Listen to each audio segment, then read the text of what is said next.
Hello everyone, this question appears in class 7th NCERT chapter of rational number. This is 10th question of its exercise 9.1. So the question says that write the following rational numbers in ascending order.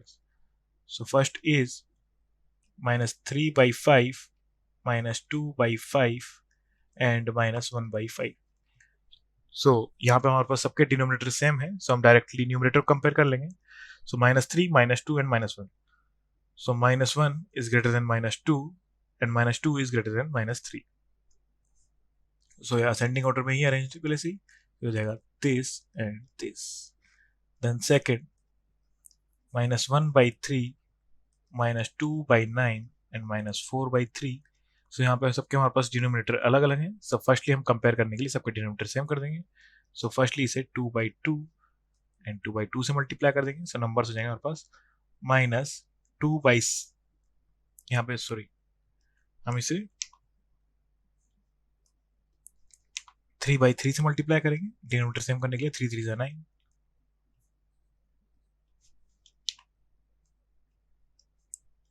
So number हो जाएगा हमारे पास -3/9, -3/9, -2/9 and -12/9. सो -12/9 सबसे छोटा number है, क्योंकि negative में number जितना बड़ा होता है वो उतना ही छोटा होता है. सो -12/9, देन -3/9, देन -2/9. सो हो जाएगा -12/9 is less than -3/9 and -3/9 is less than -2/9. तो यहाँ पे साइन आ जाएगा हमारे पास -12. सो -4/3, then -1/3, then -2/9. Next, third is -3/7, -3/2, then -3/4. So firstly हम इनका एलसीएम ले लेंगे. सो एलसीएम आ जाएगा LCM of 7, 2 and 4 is equal to 28. सो सबके डिनोमिनेटर को हम 28 में कन्वर्ट कर देंगे. सो 7 को 28 में कन्वर्ट करने के लिए हम 4 से मल्टीप्लाई करेंगे, 4/4 से. देन -3/2 को हम 14/14 से एंड -3/4 को 7/7 से मल्टीप्लाई करेंगे.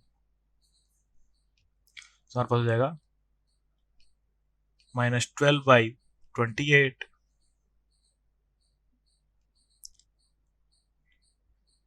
14 3s are 42, then 14 2s are 28, then -21/28. सो सबका डिनोमिनेटर सेम है, सो हम डायरेक्टली कंपेयर कर सकते हैं. सो सबसे छोटा नंबर हो जाएगा -42. सो -42/28, देन -21/28, देन -12/28. सो ये असेंडिंग ऑर्डर में अरेंज कर दिया हमने. सो ये हो जाएगा -3/2 is greater than -3/4, then -3/7. Thank you.